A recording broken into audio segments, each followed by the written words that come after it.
Hello students, நம்ம இந்த வீடியோவில் பார்க்கக்கூடியது 14th லெசன் சந்தையிடுகை மற்றும் சந்தையிடுகையின் கலவை. இந்த லெசனோட பேர். இப்போ இதில் நம்ம ஃபஸ்ட்டு பார்க்கக்கூடியது சந்தையிடுகை. அதாவது சந்தையிடுகைனா என்ன அப்படிங்கிறத முதல்ல பார்க்கணும். ஸோ சந்தையிடுகைனா மார்க்கெட்டிங், சந்தை, இதை தான் சொல்லியிருக்கு. இப்போ சந்தையிடுகை பற்றி உனக்கு ஒரு சின்ன இன்ட்ரடக்ஷன். அதாவது சந்தையிடுகைனா ஒரு தொழில் சார்ந்த பணி. அதாவது சந்தையில் நம்ம உற்பத்தி செஞ்ச பொருட்களை விற்பனை செய்கிறதுக்கு தான் நம்ம சந்தைக்கு வரோம். ஸோ உற்பத்தி செஞ்ச பொருளை விற்பனை செய்கிறதுங்கிறது அது நம்மளுடைய தொழில், அப்படி தானே? ஸோ அது ஒரு தொழில் சார்ந்த பணி தான் இந்த சந்தையிடுகைன்னு சொல்லியிருக்கு. இன்னொன்று, சந்தையிடுகையில் மனித தேவைகளை பூர்த்தி செய்யக்கூடிய பொருட்கள் தான் சந்தைக்கு வருது. ஸோ அந்த பொருட்களை வாங்குறது மூலமாக மனிதர்கள் தங்களுடைய விருப்பங்களை பூர்த்தி செய்கிறதுக்கு இந்த சந்தை கண்டிப்பாக அவசியமான ஒன்றாக இருக்குது. ஸோ மனித தேவைகளை மற்றும் விருப்பங்களை பூர்த்தி செய்யக்கூடிய அனைத்து நடவடிக்கைகளையும் உள்ளடக்கியது தான் இந்த சந்தையிடுகை. இந்த சந்தையிடுகை என்பது சந்தையிடுகையாளர் என்ன செய்கின்றாரோ அதுவே ஆகும். அதாவது பொருட்களை சந்தைக்கு கொண்டு வந்து விற்கிறார்ல, அவர் தான் சந்தையிடுகையாளர். ஸோ இவர் என்ன செய்கிறாரோ அதுதான் சந்தை. பொருட்களை விற்பனை செய்கிறாரு. ஸோ அவர் தான் சந்தையிடுகையாளர், அவர் தான் சந்தை அப்படின்னு சொல்கிறோம். ஸோ சந்தையிடுகையோட இன்ட்ரடக்ஷன் இதான். சந்தையிடுகை ஒரு தொழில் சார்ந்த பணி. மனித தேவைகளை மற்றும் விருப்பங்களையும் பூர்த்தி செய்யக்கூடிய அனைத்து நடவடிக்கைகளை உள்ளடக்கியதும் சந்தை தான். சந்தையிடுகை என்பது சந்தையிடுகையாளர் என்ன செய்கிறாரோ அதுவே ஆகும். இதுதான் ஃபஸ்ட் கொஸ்டினுக்கு ஆன்சர்மா அந்த லெசனில். உனக்கு அதுக்கப்புறம் தனியாக குறித்து தரேன். அடுத்தது சந்தையிடுகையின் வரைவிலக்கணம். உற்பத்தி செய்யப்படும் இடத்திலிருந்து நுகர்வோருக்கு பண்டங்களையும் பணிகளையும் கொண்டு சேர்க்கும் அனைத்து வணிக நடவடிக்கைகளையும் உள்ளடக்கியது என்கிறார். அதாவது சந்தையிடுகைனா என்னென்னா, உற்பத்தி செஞ்ச இடத்துல இருந்து நுகர்வோருக்கு, இறுதி பயன்பாட்டாளர் யார்? நுகர்வோர். ஸோ இவங்க கைக்கு வர்ற வரைக்கும் நடைபெறக்கூடிய அனைத்து நடவடிக்கைகளை உள்ளடக்கியது தான் இந்த சந்தையிடுகை. சந்தையிடுகை வரைவிலக்கணம் சொன்னது யாருன்னா கன்வர்ஸிங்கிறவர் சொன்னார் வரைவிலக்கணம். அடுத்தது நம்ம பார்க்கக்கூடியது சந்தையிடுகையின் பரிணாம வளர்ச்சி. அதாவது சந்தை எந்த அளவுக்கு வளர்ச்சி அடைஞ்சு வருகிறது. சந்தை இன்றைக்கி புதுசாக உருவானது கிடையாது, அப்படி தானே? ஸோ முன்னாடி இருந்தே இருக்குது. ஆதி காலங்களில் இருந்தே சந்தைங்கிறது ஒன்று இருந்துகிட்டே இருக்குது. நீ 11th படிச்சிருப்பேல, பண்டைய ஆட்சி காலத்தில் இருந்தே சந்தைங்கிறது ஒன்று இருந்துகிட்டு இருக்குது. சங்க காலங்களில் இருந்து சந்தைங்கிறது ஒன்று இருந்துகிட்டே தான் இருக்குது. ஸோ அந்த காலகட்டங்களில் உள்ள சந்தை இந்த காலகட்டம் உள்ள சந்தைக்கு எந்த அளவுக்கு வளர்ச்சி அடைஞ்சு வந்தது, எந்த அளவுக்கு பரிணாம வளர்ச்சி அடைஞ்சதை பற்றி தான் இதில் பார்க்க போகிறோம். ஃபஸ்ட்டு பார்க்கக்கூடியது பண்டமாற்று முறை. இது உனக்கு ஆல்ரெடி தெரியும். பண்டமாற்று முறைங்கிறது என்னது? பண்டங்களுக்கு இணையான பண்டங்களை பரிமாற்றம் செய்கிறது தான் பண்டமாற்று முறை. சங்க காலங்களில் இதுதான் நடந்துச்சு. ஸோ தங்ககிட்ட உள்ள நெல்லை கொண்டு போய் அடுத்தவங்ககிட்ட கோதுமை விளைவிக்கிறவன்கிட்ட கொடுத்து அவன்கிட்ட கோதுமையை வாங்குகிறோம். ஸோ இப்படி நெல்லும் கோதுமையும் பண்டங்கள் பரிமாற்றம் நடைபெறுது. பொருளுக்கு பொருட்கள் பரிமாற்றம் நடைபெறக்கூடியது தான் பண்டமாற்று முறைன்னு சொன்னோம். ஸோ இது சங்க காலங்களில் நடந்த பண்டமாற்று முறை. அதுக்கப்புறம் கொஞ்சம் வளர்ச்சி அடைஞ்சு உற்பத்தி செஞ்சாங்க பொருட்களை. அதான் உற்பத்தி சார்ந்தது. இங்கே உற்பத்தி செய்யலை. இவங்க நுகர்வோரோட விருப்பங்களை கருத்தில் வைக்கலை. பொருட்களை உற்பத்தி மட்டுமே செஞ்சாங்க. உற்பத்தி செஞ்சு விற்கணும் அப்படிங்கிறத மட்டும்தான் அவங்களுடைய ஏமாக இருந்தது. ஸோ பொருட்களை உற்பத்தி செஞ்சாங்க. அடுத்தது விற்பனை சார்ந்தது. உற்பத்தி செஞ்ச பொருட்களை கண்டிப்பாக விற்பனை செஞ்சே ஆகணும், ஒரு கட்டாயம். அதுக்கப்புறம் என்ன செஞ்சாங்க? விற்பனை செஞ்சாங்க அந்த பொருட்களை. அப்பவும் அவங்க என்ன நினைக்கல, அவங்க உற்பத்தி செஞ்ச பொருட்களை தான் விற்பனை செய்யணுமே நினச்சாங்களே ஒழிய இந்த இடத்துல நுகர்வோரோட விருப்பங்களை அவங்க கொஞ்சம் கூட கண்டுக்கலை. அடுத்த காலகட்டங்கள் கொஞ்சம் முன்னேறி சந்தையிடுகை சார்ந்தது, மார்க்கெட்னு கொண்டு வந்தாங்க. அதாவது உற்பத்தி செஞ்ச பொருட்களை விற்பனை செய்கிறதுக்குன்னு ஒரு இடம் வேணும், அதுக்கு சந்தையை செலக்ட் பண்ணாங்க. சந்தைன்னு ஒரு மொத்தமாக எல்லாரும் போகக்கூடிய, வாங்குபவரும் விற்பவரும் ஒன்றாக கூடக்கூடிய ஒரு இடமாக சந்தையை கொண்டு வந்தாங்க. ஸோ அதனால் சந்தையிடுகையில் பொருட்களை எளிதான முறையில் விற்பனை செய்யலாம் அப்படின்னு நினச்சி சந்தையை கொண்டு வந்தாங்க. அங்கே அந்த சந்தையில் பொருட்கள் விற்பனை நடக்கையில் தான் தெரிஞ்சுது நுகர்வோருக்கு அதிக மதிப்பு இருக்குன்னு. ஏன்னா சந்தைக்கு எல்லா இடத்துலையும் உற்பத்தி செஞ்ச பொருட்கள் எல்லாம் சந்தைக்கு சேருது. இங்கே சந்தைக்கு வந்த பிறகு தான் தெரியுது நுகர்வோர்கள் பொருட்களை தேர்ந்தெடுத்து வாங்க ஆரம்பித்தாங்க. அப்போதான் தெரிஞ்சுது நுகர்வோரின் விருப்பங்களுக்கு நம்ம மதிப்பு கொடுக்கணும். மதிப்பு கொடுத்து அவங்க தேவைக்கும் அவங்க விருப்பத்துக்கு ஏற்றவாறு பொருட்களை உற்பத்தி செய்யணுங்கிற எண்ணம் அதுக்கப்புறம் தான் உற்பத்தியாளர் மனசில் வந்துச்சு. ஸோ சந்தையிடுகை சார்ந்தது. அடுத்தது நுகர்வோர் சார்ந்தது. அப்புறம் நுகர்வோருக்கு என்ன கொடுத்தாங்க, நுகர்வோடைய விருப்பங்களுக்கும் தேவைகளுக்கும் மதிப்பு கொடுத்து பொருட்களில் புதுசு புதுசாக மாற்றங்களை கொண்டுட்டு வந்தாங்க. புதிய டெக்னாலஜி உள்ள பொருட்களாக உற்பத்தி செய்ய ஆரம்பித்தாங்க.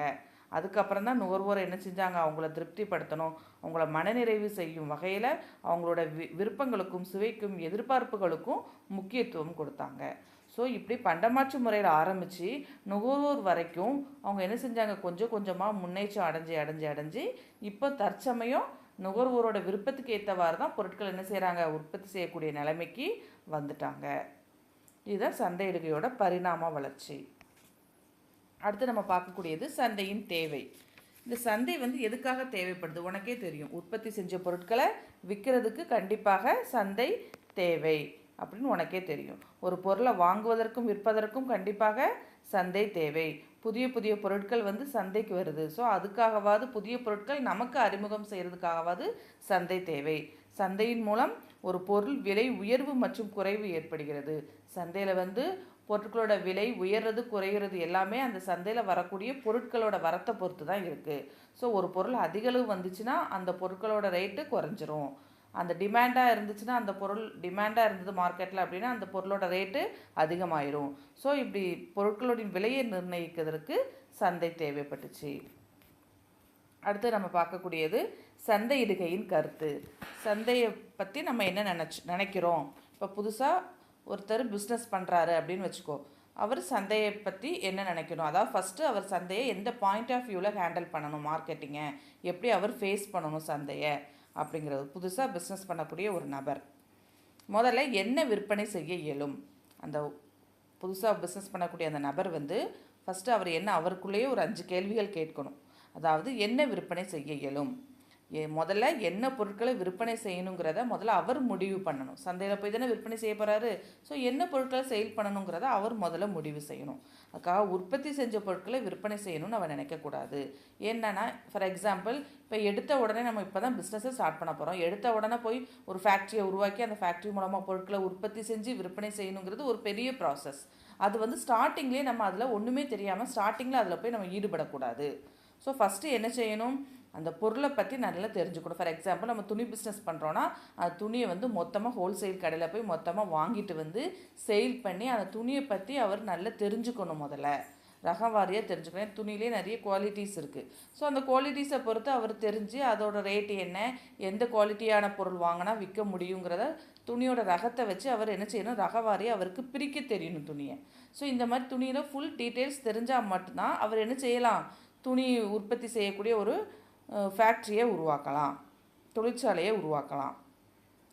எடுத்ததும் பிஸ்னஸ் ஸ்டார்ட் பண்ணலையே கொண்டு போய் நம்ம தொழிற்சாலையை உருவாக்க முடியுமா, அப்படி செய்ய முடியாது. தான் நீ என்ன உற்பத்தி செய்தையோ அதை விற்பனை செய்ய முயற்சி செய்யாதேன்னு சொல்லியிருக்கு. ஸோ ஃபஸ்ட்டு விற்பனை, சேல்ஸ், மார்க்கெட்டிங்கில் முதல்ல சேல்ஸில் நீ நல்ல பெயர் வாங்கு, அதுக்கப்புறம் மற்ற விஷயங்கள்.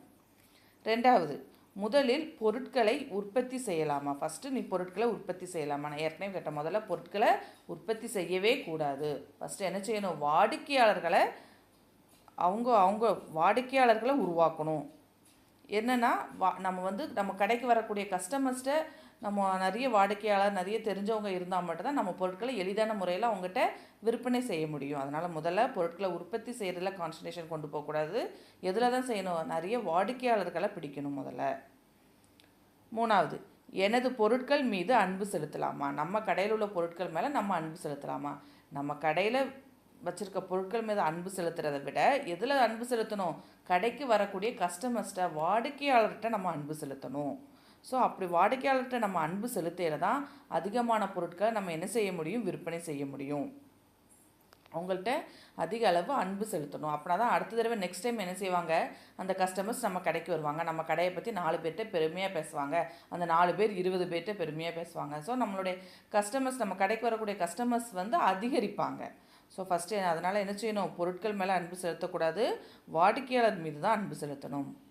அடுத்தது, சந்தையில் யார் மேம்பட்டவர். மார்க்கெட்டிங்கை பொறுத்த வரைக்கும் மார்க்கெட்டில் சந்தைங்கிறதுல யார் மேம்பட்டவர், நுகர்வோர் தான் மேம்பட்டவர். காரணம் என்ன, நம்ம பொருட்களை வாங்கணுமா வேண்டாமாங்கிறது முடிவு செய்யக்கூடியது அந்த நுகர்வோர் தான். இப்போ நுகர்வோர் நினச்சாங்கன்னா ஒரு பொருளோட ரேட்டு ரொம்ப டவுனாகவும் மாறிடும், நுகர்வோர் நினச்சாங்கன்னா அதே பொருள் அதிக அளவுக்கு மாறும். ஒரு பொருளை வந்து அதிக அளவு வாங்கினாங்கன்னா அந்த பொருளோட ரேட் என்னதாயிரும், டிமாண்ட் ஆயிரும், பொருட்கள் கிடைக்கிறது கஷ்டமாயிரும். அதனால் என்ன செய்வாங்க, உற்பத்தி அதிகரிக்கணும். ஸோ மார்க்கெட்டிங்கை பொறுத்த வரைக்கும் சந்தையில் மேம்பட்டவர் யார்? நுகர்வோர் தான். அவர் தான், நுகர்வோர்கள் தான் மன்னர் போன்றவர்கள். யார் எனது முடிவினை வடிவமைப்பவர்?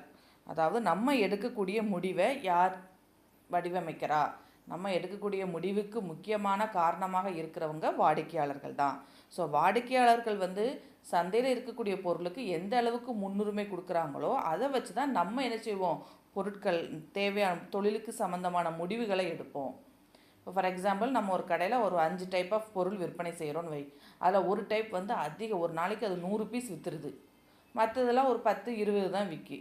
மறுநாள் திரும்பியும் நம்ம அந்த பொருளை வாங்கி வைக்கிறோம். மறுநாள் 150 பீஸ் அந்த பொருள் விற்றுட்டு மற்ற பொருளை கம்மியாகவே விற்கும். அப்புறம் நம்ம என்ன செய்வோம், அதிக விற்பனை எந்த பொருளில் நடக்கோ அந்த பொருளோட குவான்டிட்டியை கூட்டுவோம், அதிக அளவு வாங்கி வைப்போம்.